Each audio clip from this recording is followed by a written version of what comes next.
తీరును ప్రజలు గమనిస్తూ ఉన్నారు. చెప్పేదేమో శ్రీరంగ నీతులు, చేసేదేమో ఏందనేది ఇలా ప్రజలు గమనించారు. ఎందుకు ప్రభుత్వం భయపడ్డది? ముఖ్యమంత్రి గారు చాలాసేపు మాట్లాడుతూ స్వీపింగ్ రిమార్క్స్ చేశారు. అన్నీ కూడా సత్యదూరమైనటువంటి విషయాలు చెప్పారు. అబద్ధాలను, గోబల్స్ను చెప్పే ప్రయత్నం చేసినారు. ఇవాళ ఎన్నికల్లో ఎట్లయితే కాంగ్రెస్ పార్టీ ఒక అబద్ధాన్ని 100 సార్లు చెప్తే నిజమైందనే రీతిలో వ్యవహరించిందో, శాసనసభలో కూడా పూర్తి అబద్ధాలను, అవాస్తవాలను, సత్యదూరమైన విషయాలను చెప్తూ సభ ద్వారా ఈ రాష్ట్ర ప్రజల్ని తప్పుదోవ పట్టించే ప్రయత్నం చేసినారు. క్లారిఫికేషన్ ఇవ్వడానికి ఎందుకంత భయం?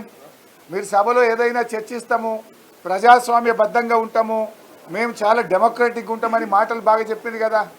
మాటలు కోటలు దాటుతున్నాయి, చేతలు మాత్రం గడప దాటడం లేదు. ఎందుకు ఇలా మొదటి రోజే మీరు ప్రతిపక్షం యొక్క గొంతు నొక్కే ప్రయత్నం చేసినారు?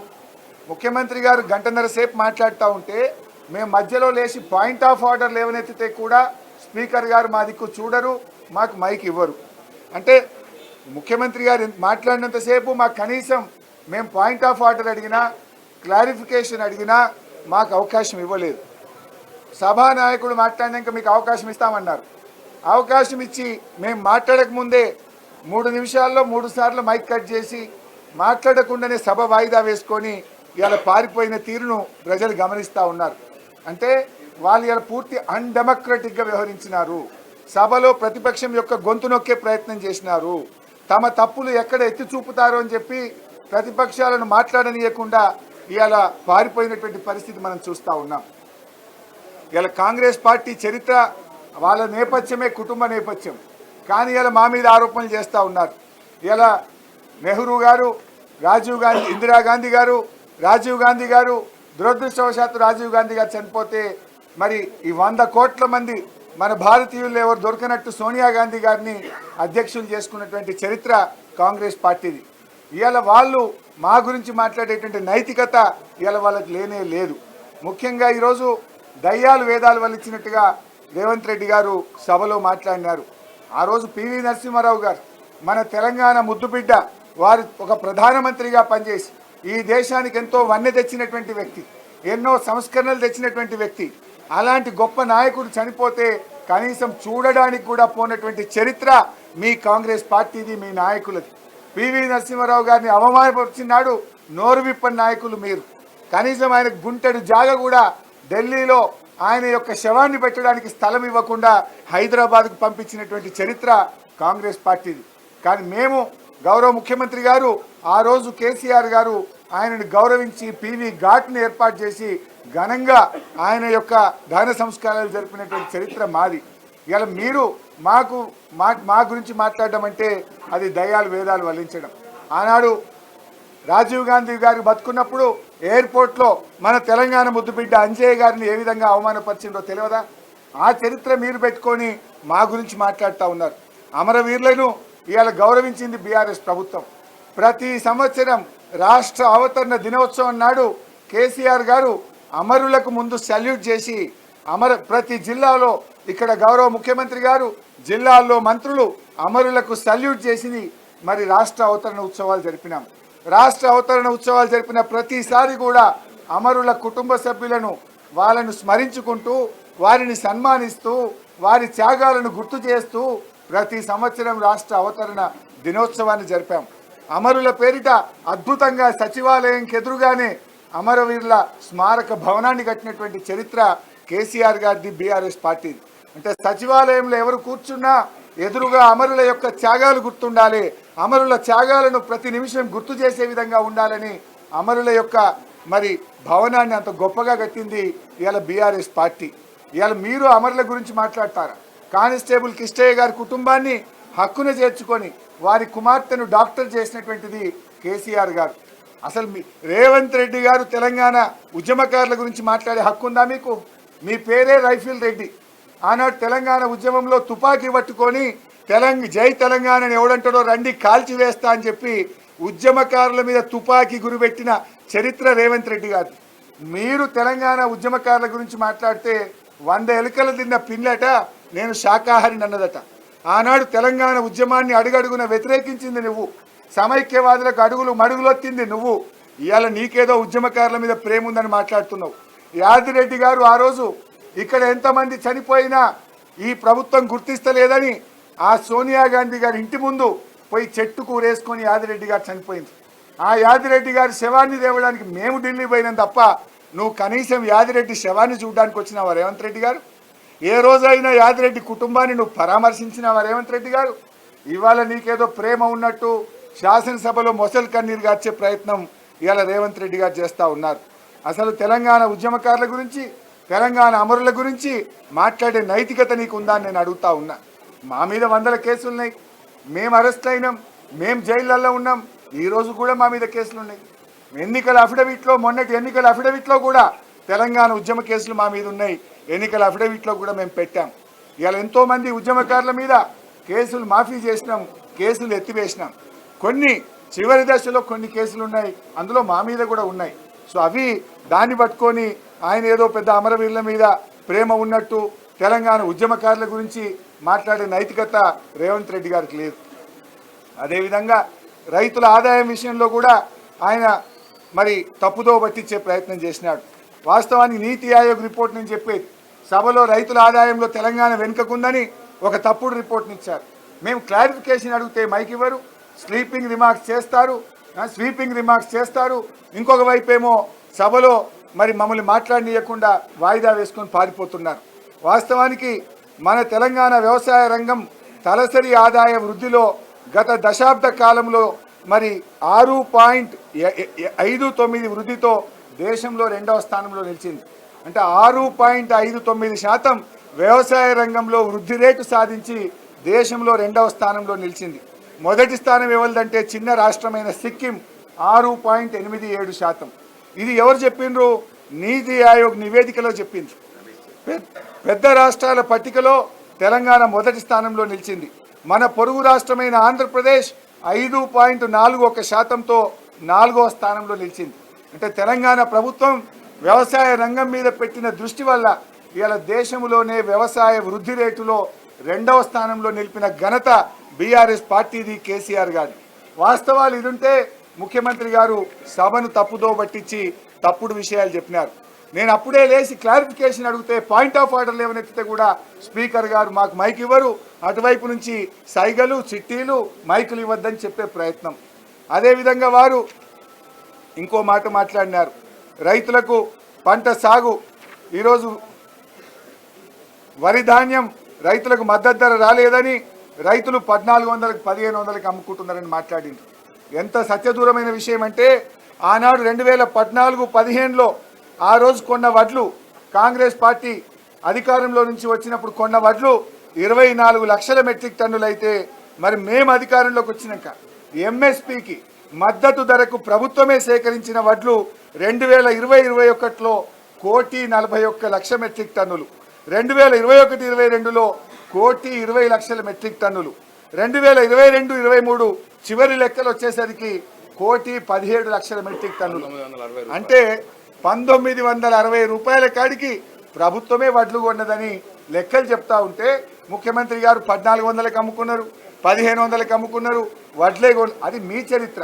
పచ్చకళ్ళు అద్దాలు పెట్టుకుంటే లోకమంతా పచ్చ కనబడుతుంది అన్నట్టు మీ కాంగ్రెస్ ప్రభుత్వ హయాంలో వడ్లు ప్రభుత్వం 24 లక్షల మెట్రిక్ టన్నులు కొంటే మేము వచ్చిన తర్వాత 1,20,00,000 మెట్రిక్ టన్నులు ఊరూరికి తంటాలు లేకుండా కాంటాలు పెట్టి ప్రతి ఊర్లో కూడా మద్దతు ధరకు వడ్లు కొని రైతులకు ఇబ్బంది కాకుండా చూసిన చరిత్ర ఇవాళ బీఆర్ఎస్ పార్టీది. ఈ విషయం ముఖ్యమంత్రి గారేమో సభలో మనము ప్రభుత్వం కొనలేదు అని ఒక తప్పుదో పట్టిస్తే దాన్ని క్లారిఫికేషన్ చెప్పడానికి కూడా సభలో అవకాశం ఇవ్వలేదు. కేవలం రాష్ట్రంలో వరే పండిందని మాట్లాడిండ్రు. ఇలా మిరప పంటలో దేశంలో నంబర్ 1 తెలంగాణ రాష్ట్రం, ఇది కేంద్ర ప్రభుత్వం చెప్తా ఉంది. పత్తి సాగులో దేశంలో నంబర్ 2, ఇది కేంద్ర ప్రభుత్వం చెప్తున్న లెక్కలు. కానీ ముఖ్యమంత్రి గారు అన్ని పంటలు పోయినాయి అని ఓ స్వీపింగ్ రిమార్క్స్ సభలో చేసే ప్రయత్నం చేస్తూ ఉన్నారు.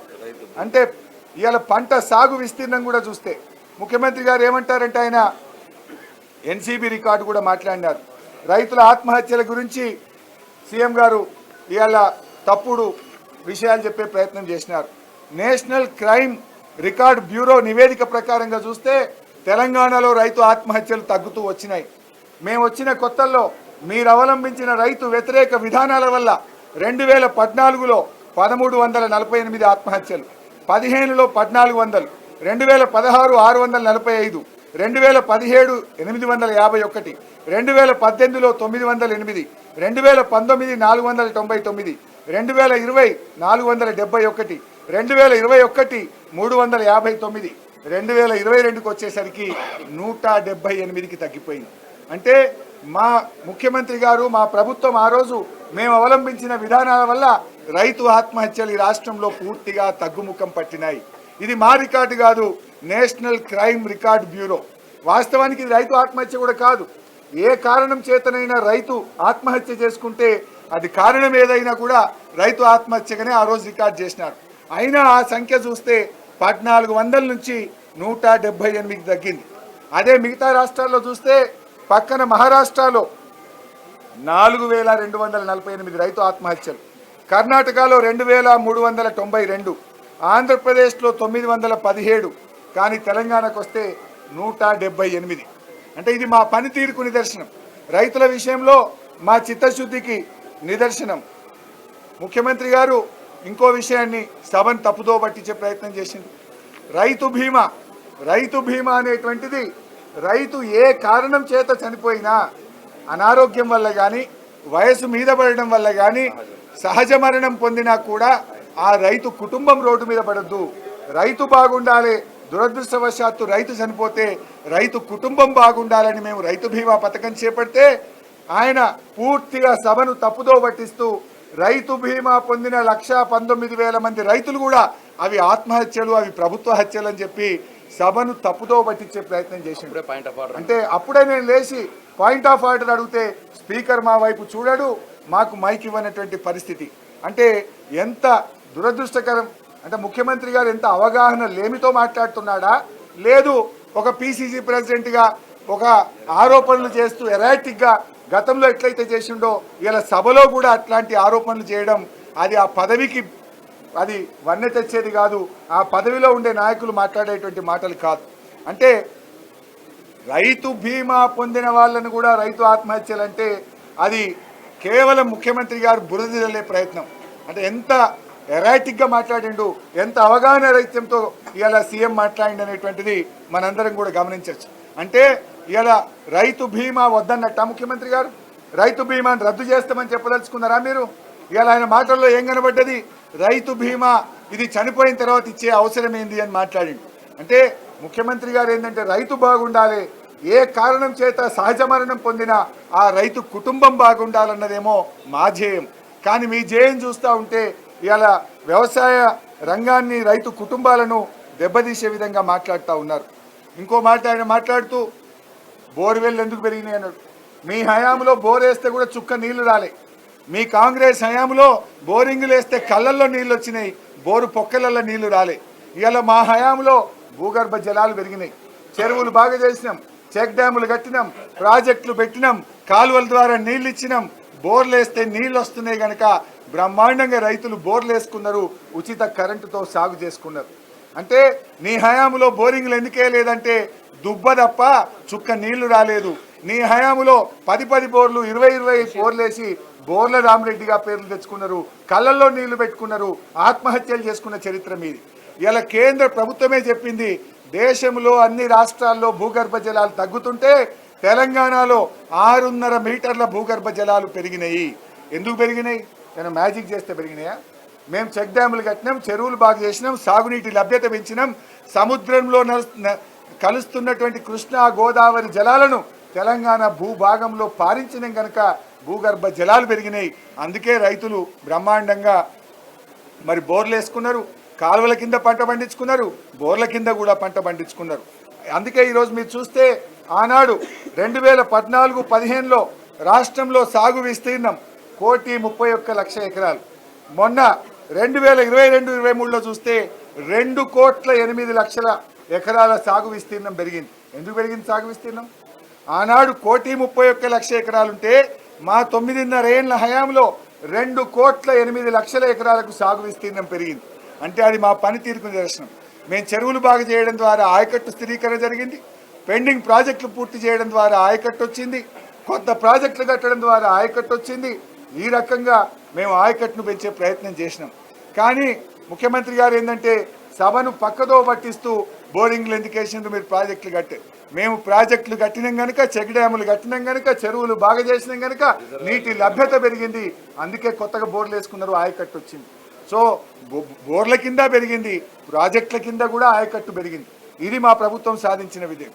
ఇవాళ పాలమూరు రంగారెడ్డి గురించి కూడా మళ్ళీ మీరు చర్చ పెట్టండి, తప్పకుండా మేము సభలోనే సమాధానం చెప్తాం. ఇవాళ ఆనాడు అసలు నీళ్లు లేని చోట మీరు ప్రాజెక్టు సంకల్పించింది. ఢిల్లీలో కాంగ్రెస్ పార్టీ, మహారాష్ట్రలో కాంగ్రెస్ పార్టీ, ఆంధ్రప్రదేశ్లో కాంగ్రెస్ పార్టీ, మరి 3 చోట్ల కాంగ్రెస్ పార్టీయే ఉన్నా 8 ఏండ్లు ప్రాణహిత చేవెళ్ల ప్రాజెక్టును తలపెట్టి అనుమతులు కూడా తేలే. మీరు 8 ఏండ్లల్లో అనుమతి కూడా మీరు తేలేకపోయిందంటే మీ చిత్తశుద్ధి ఏ పాటో ఆ రోజే తేలిపోయింది. మహబూబ్ నగర్ జిల్లా గురించి రేవంత్ రెడ్డి గారు ఏదో ప్రేమ ఉన్నట్టు మాట్లాడుతుండ్రు. నువ్వు తెలుగుదేశంలో ఉన్నప్పుడు నీ నాయకుడు చంద్రబాబు నాయుడు మహబూబ్ నగర్ జిల్లాను దత్తత తీసుకొని ఎండబెట్టిన విషయం మర్చిపోయినావా? ఆనాడు 2 పార్టీలు, కాంగ్రెస్ అయినా తెలుగుదేశం అయినా, మహబూబ్ నగర్ ప్రాజెక్టుల పేర్లు మారి పెండింగ్ ప్రాజెక్టులుగా మార్చిన చరిత్ర మీది. ఆ ప్రాజెక్టులను పూర్తి చేయక అవి పెండింగ్ ప్రాజెక్టులు అయినాయి. మేము రాగానే ఆ పెండింగ్ ప్రాజెక్టులను రన్నింగ్ ప్రాజెక్టులుగా మార్చినాం. కల్వకుర్తి, భీమా, నెట్టంపాడు, కోయిల్ సాగర్లను పూర్తి చేసి పాలమూరు పచ్చబడేటట్టు చేసినాం, వలసలు వాపసు వచ్చేటట్టు చేసినాం.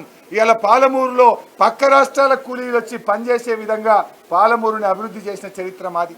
నువ్వు వాస్తవాలను వక్రీకరించి సభా నాయకుడిగా ఉన్నవని నీకు ఇష్టం వచ్చినట్టు మాట్లాడి సభలో మాకు క్లారిఫికేషన్ అవకాశం ఇవ్వకుండా నీకేదో పాలమూరు మీద ప్రేమ ఉందంటే నీళ్లు బారిన రైతులు మర్చిపోరు, పంట పండిన పాలమూరు రైతులు తప్పకుండా మమ్మల్ని గుర్తుపెట్టుకుంటారు.